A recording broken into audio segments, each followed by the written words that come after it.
prazer de novo estar nesse momento de nós fazer esse encontro, né, com os nossos stakeholders e principalmente com os nossos acionistas e investidores. Então, gostaria de dar boas-vindas a todos.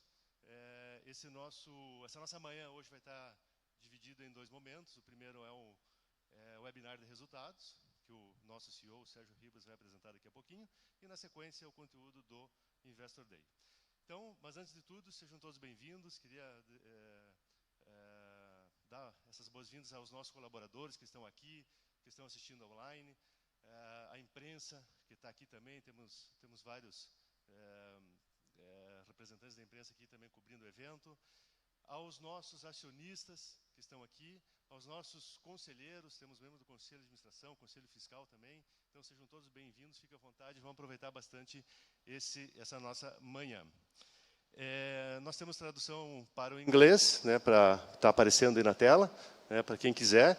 Então, toda a turma online, né, temos bastante pessoas acompanhando no online, tanto pela Zoom quanto pelo YouTube. E para quem está assistindo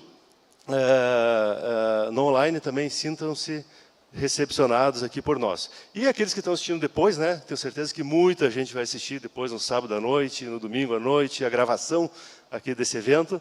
Então, lá às vezes deitado na cama, né, como tenho certeza que as pessoas fazem. Então, também nossas boas-vindas aí, ficamos muito agradecidos por estar nos assistindo. Como mencionei, a primeira parte aqui vai ser o webinar de resultados. Então, eu gostaria já de passar a palavra ao Sérgio Ribas, nosso CEO, que vai estar apresentando no formato como a gente está sempre acostumado, né, os nossos slides de reporte e, na sequência, um Q&A. Depois do webinar de resultados, aí nós vamos entrar já para o conteúdo do Investor Day. Sérgio. Eu já tenho aqui. Bom dia a todos. Sejam muito bem-vindos aqui para o nosso segundo Investor Day, né? Queria cumprimentar a todos que estão nos assistindo online. É um evento extremamente importante aqui no nosso calendário, um evento de integração, de celebração do nosso desempenho do ano e compartilhamento aqui com vocês daquilo que não está eventualmente nos números, nas demonstrações financeiras que são divulgadas. Então, a gente está totalmente à disposição hoje para prestar esclarecimentos, para falar sobre o nosso desempenho, e começando aqui pelo desempenho do trimestre. Queria registrar aqui a presença, então, da imprensa, né? Nós estamos aqui com várias profissionais da imprensa cobrindo, eu gostaria de agradecer muito. Agradecer aos nossos conselheiros, o Péricles Pereira Druck, que é o nosso presidente do Conselho, está presente, Faldini, conselheiro de administração, o Conselho Fiscal, os nossos diretores, nossos colaboradores e, evidentemente, agradecer principalmente aos nossos acionistas que estão aqui presentes, que esse evento é para os nossos acionistas, é um evento de prestação de contas do nosso desempenho nesse último ano.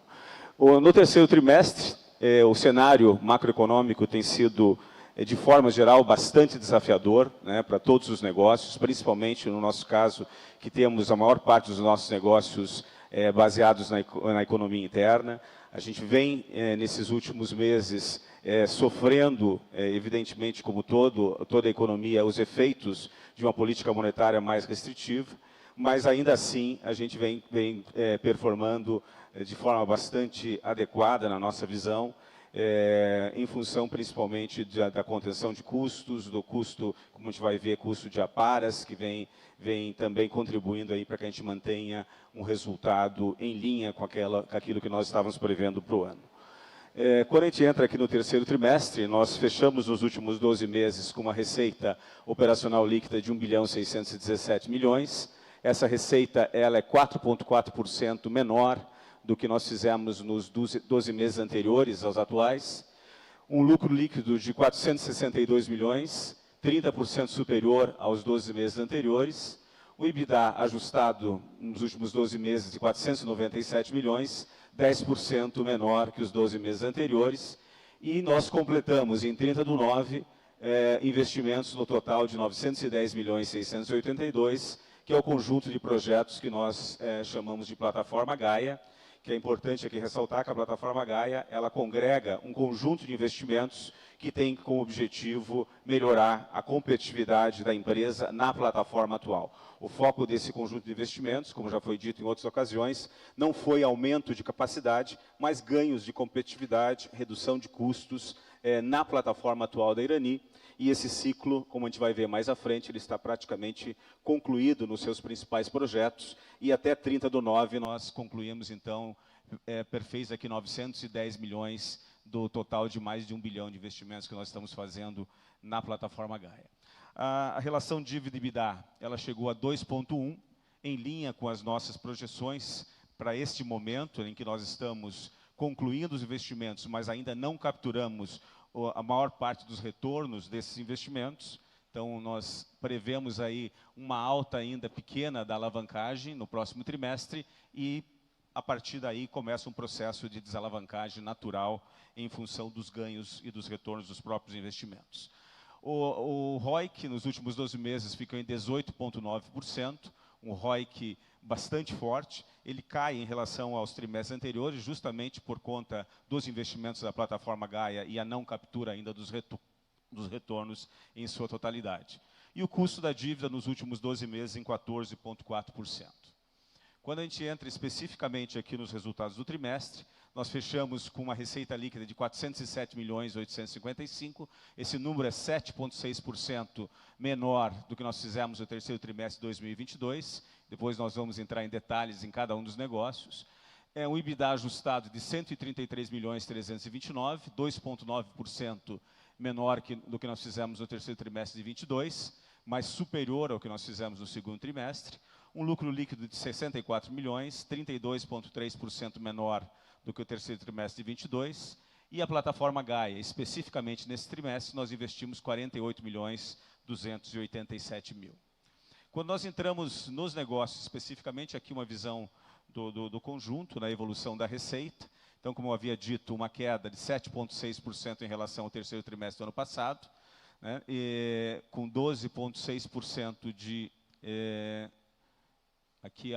exportações no período, e uma evolução na receita de 3,4% quando comparado ao segundo trimestre de 23, onde as exportações representaram 13,4%. O terceiro trimestre, então, foram 407 milhões, com 9,7% de exportações. O EBITDA, fechamos, então, em 133.329. Esse EBITDA foi quase 14% superior ao segundo trimestre, que foi de 117.060, e, como eu havia dito, 2,9% abaixo do terceiro trimestre de 22, com uma margem EBITDA bastante forte, né, capturando aqui já parte do retorno de alguns dos investimentos da plataforma Gaia e também a margem da cadeia de reciclados, que ela vem num bom momento em função da queda das aparas. Então, nós fizemos uma margem de EBITDA aqui de 32,7%. Lucro líquido, nós fechamos o trimestre com um lucro de 64.635, contra um lucro de 228.746 no segundo trimestre, então uma queda de 71,7% e de 32,3% menor do que nós fizemos no terceiro trimestre de 22. Que vale observar que no segundo trimestre de 23 nós tivemos o reconhecimento daquela ação de PiscoFins que nós ganhamos, então nós tivemos um lucro extraordinário de 161.107. Não houvesse esse efeito, nós teríamos feito um lucro de 67.639. E nesse trimestre nós também tivemos uma correção desse lucro reconhecido no segundo trimestre, um pequeno ajuste de 6.153. Então, não houvesse feito esse ajuste, o nosso lucro seria de 70.788, 4,7% superior ao que nós fizemos no segundo trimestre de 23. Então, os efeitos aqui extraordinários dessa ação, 161 milhões no segundo trimestre e 6 milhões negativo nesse trimestre. Então, os lucros aqui, houve uma pequena evolução em relação ao segundo trimestre, desconsiderando esse efeito. Quando a gente entra especificamente aqui no segmento de embalagens, nós fizemos o mercado, como toda em papel, é a Associação de Embalagens de Papel, que tem o mercado todo de papelão do lado, né? Houve uma evolução em relação ao segundo trimestre de 6,5% no volume de vendas do mercado e uma queda de 2% em relação ao mesmo período do ano passado.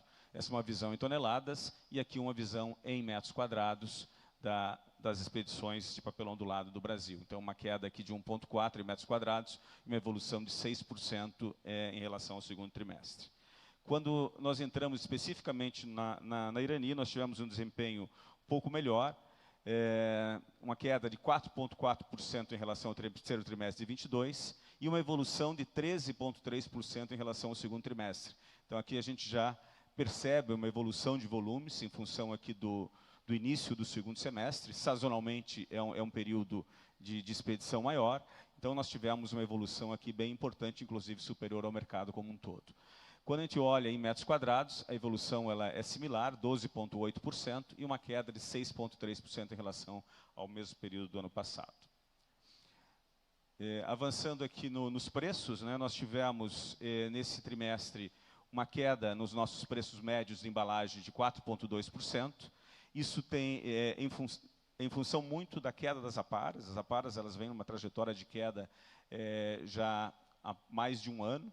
Né, e tivemos aqui uma queda, então, em relação ao ano passado, de 4,4%, fechando num preço de R$ 7.064 por tonelada, que é um preço, quando nós olhamos a margem da cadeia, que nós, na realidade, trabalhamos uma visão muito mais de rentabilidade por tonelada do que por preço por tonelada, porque está muito vinculado ao desempenho da principal matéria-prima, que são as aparas. Né? Então, essa queda ela é uma queda que ocorre no mercado como um todo, em função da queda das aparas que houve de uma forma forte no último ano, principalmente. Em metros quadrados, uma queda um pouco menor, de 3,7%, e em relação ao ano passado, 2,3%. Quando a gente entra no segmento de papel, aqui só para esclarecer, nós estávamos falando do segmento de embalagem de papel ondulado. Embalagem de papel ondulado, nós vendemos as caixas e chapas de papel ondulado diretamente para o mercado. E nós temos um outro negócio, que é o negócio papel para mercado, que nós vendemos as bobinas para convertedores independentes no Brasil todo e na exportação, que é o volume de papel que a gente vende diretamente no mercado. E nós dividimos o papel em embalagens flexíveis, que é o papel que nós utilizamos para sacos, sacolas, de forma geral, e papel para embalagens rígidas, que é o papel que nós vendemos para papelão ondulado. Então, no terceiro trimestre, nós tivemos uma venda total de 32.528 toneladas, então foi um volume bem importante, 7,8% superior ao que nós vendemos no terceiro trimestre de 22, e ficamos 11,2% acima do que nós vendemos no segundo trimestre de 23. Então, um volume de vendas muito bom nesse terceiro trimestre, principalmente quando a gente fala de papéis para sacos e papéis para embalagens flexíveis. Nós não temos um foco na venda de papéis para embalagens rígidas, nós vendemos o volume principalmente no primeiro semestre, em função de nós estarmos com uma sazonalidade mais baixa e nós não utilizarmos esse papel nas nossas conversões, nas nossas plantas de embalagem. Mas esse volume de papel de embalagens rígidas, ele tende a ser cada vez menor, na medida em que as capacidades das plantas vão sendo ocupadas após os investimentos da plataforma Gaia. Os preços médios de papel, nós tivemos uma evolução de 1,2% em relação ao terceiro trimestre do ano passado, e uma queda aqui de 4,5% em relação ao segundo trimestre, a R$ 6.329 por tonelada. E aqui, na realidade, é efeito principalmente do dólar, porque nós estamos falando aqui de preços médios, tanto de exportação quanto de mercado interno.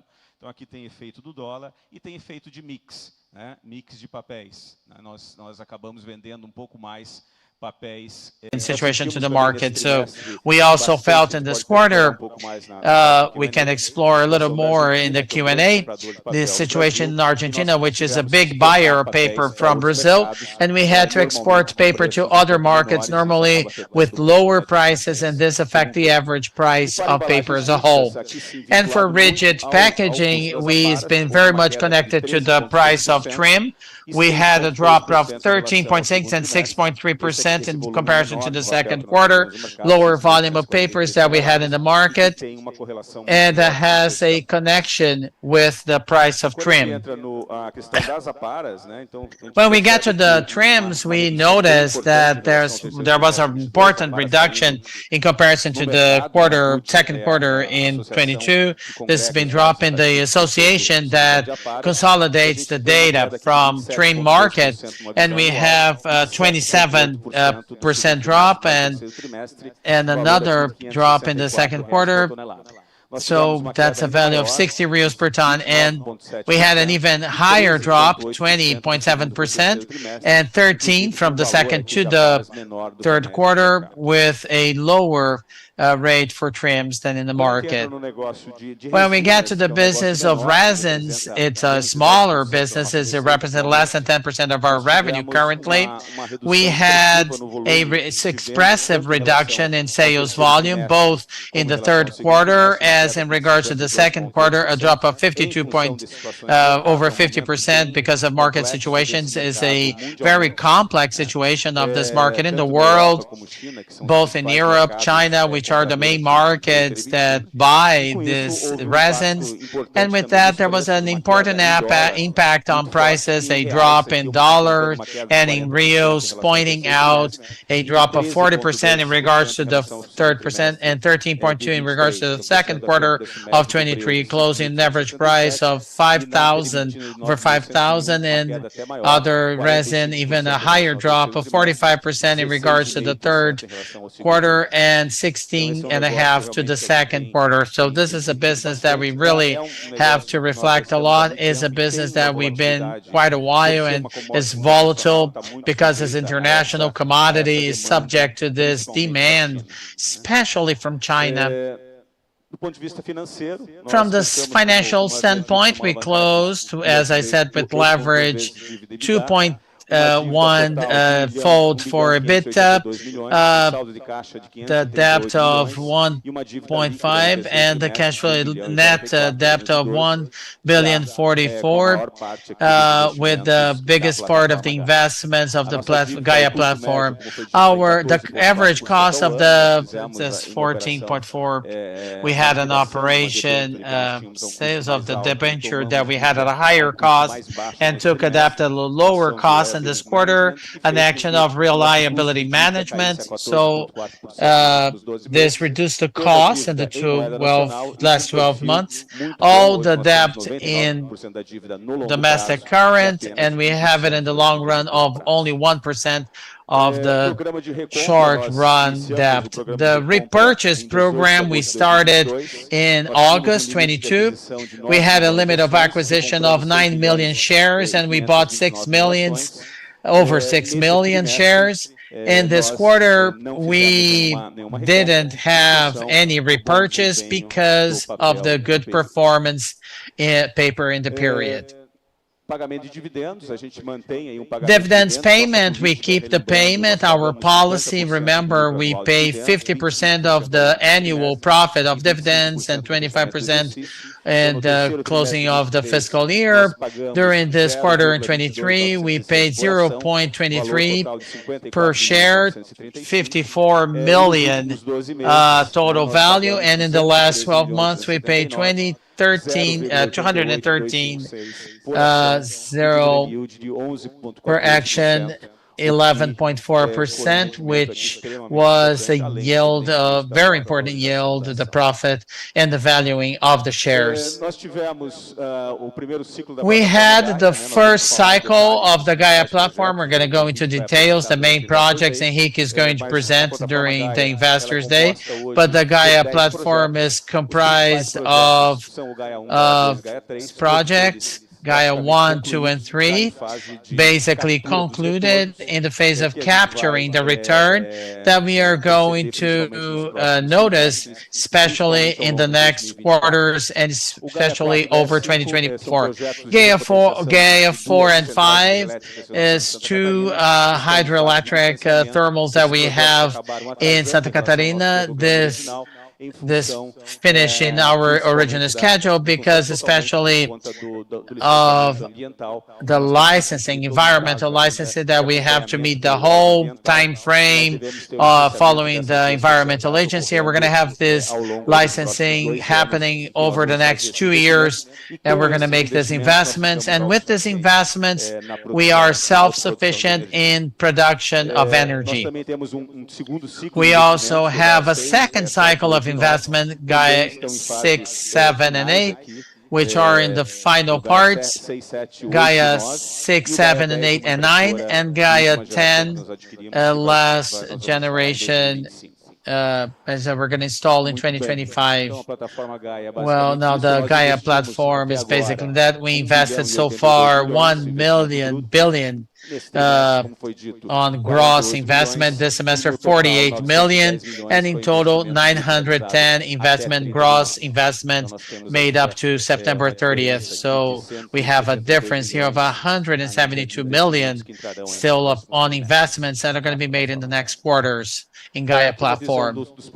Here, a view of the time frame, as I mentioned, we have Gaia 1 basically concluded in performance curve, Gaia 2 concluded, Gaia 3 concluded in performance curve. These two Gaias that I mentioned are the ones that depend on environmental licenses, 6, 7, and 8 on final phases, Gaia 9 in execution phase of the projects, automation of our unit in Indaiatuba, and Gaia 10, we acquired the printer, but it's part of manufacturing, and we should install it in the beginning of 2025. Here, a view of the physical execution of projects. And here, some of the awards that we had in the third quarter, I think is worthwhile mentioning. Our first award, we were among the best places to work in Brazil, great places to work. This was an aspiration we had. We had the 29th position in the ranking, the national ranking in Brazil, recognition that we value so much. And it's a journey that we've been for many years attempting, and we were 12th position in the state of São Paulo and 4th position in Rio Grande do Sul, and Santa Catarina and Minas haven't been published yet, the rankings. For the third consecutive time, we were recognized with the Transparency Award from ANEFAC with best financial demonstrations on the net revenue below 5 billion, the silver trophy in packaging from ABRE, second place, and the best and biggest from the Revista Exame, first place. We were again in the top 3 of the ranking open startups, the companies that have connection with the open innovation systems. Some of the recognition that happened this year, and our team, according to the investment, Odivan, André, our investor relations manager, Mari, Ítalo, who is here with us. Please, Ítalo. Dani is here. Marquinhos, gerente de finanças nosso, está aqui conosco também. Manuel também está aqui conosco. Also, Manuel is with us. Where is Manuel? And Evandro, our account manager. Also, Alex. And also Giovanna. Okay, so everybody is here and everyone is going to be available to talk to you during our break, and our investors may get in contact with all of them to clear out any questions they might have. Well, about the third quarter, basically this is it. So it was a great quarter with good results. We are very satisfied with the performance of the company, even though the market is not so in demand right now.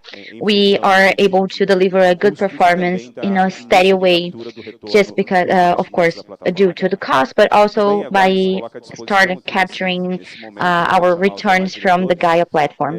So now I would like to invite the other directors to the stage so we can answer your questions about the results from the third quarter, and then we are going to have a Q&A session specifically about the Investors Day. Okay, that's perfect. Just to remind you that all of the results are already available on our company's website. So for those of you who would like to download the report, it's already available. So this first Q&A again is going to be about the results for the third quarter. We are going to alternate between the questions that we have been receiving from the people connected online and also from you guys. So The first question is Irani going to announce dividends this quarter? Yes, of course. Since we had profits, we are going to pay 25% of our net profits, and we are going to pay for dividends, of course. Okay, guys, can you hear me? Okay, that's great. Okay, now the last one also about dividends. The next is from Fulvio Silva. The first one was from Ivan dos Santos, and now Fulvio. Good morning, I'm a shareholder for 4 years, and I would like to know if there is a possibility for the for the EBITDA to reach the limit of 2.5 in any moment, and harm the payment of the 25% of the dividends. Could you please let us know about the evolution of your debt, and congratulations. Well, we are close to the leveraging peak that we had foreseen in the project, and from now on we should still see an increase for the next quarter, because we are finishing the investment on the Gaia platform, and then of course after that we are going to start the natural process of deleveraging for the next year. Okay, great. If you could ask your question, go ahead. Good morning. This is Caio Granio from BTG Pactual, and I would like to ask something about the results, and then I'm going to ask another questions more related to the long term of the company. Well, about the results, what caught my eye is that despite the fact that there was a drop in prices, you had an increase in margin. Of course, it was related because of the trimmings, but I would like to see, of course, there is also a relationship to the benefits of the deployment of the Gaia platform. But what I would like to hear from you now is for you to explain what you feel in terms of benefits of the Gaia platform, maybe in qualitative terms, but specifically about quantitative aspects, and how can we see these benefits ramping up what we see for the year of 2024. Okay, well, the return of investments of the Gaia platform is small up to now. I mean, even the drop in prices is partly related to gains in capacity that we have had in Santa Catarina, and so we have this new capacity with slightly lower prices. But so it has to do more with newer customers that usually go with lower prices because they are key accounts, they are big accounts. So basically, this is why we have seen that, because we have gains in terms of volume, and as the quarters roll out, the return that we see are going to be more relevant. For the Gaia one, the main result that we have seen is the gain in energy, because we are going to have a generation of energy.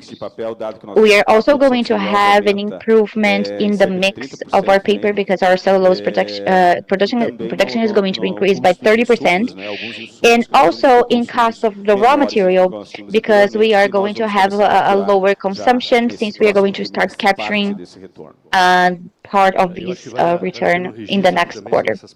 Yes, I believe it's also worth to mention that ever since we started with the IPO, and we do have the re-IPO actually, our thesis was about this investment on the Gaia platform, and the majority of our return is about the reduction in costs.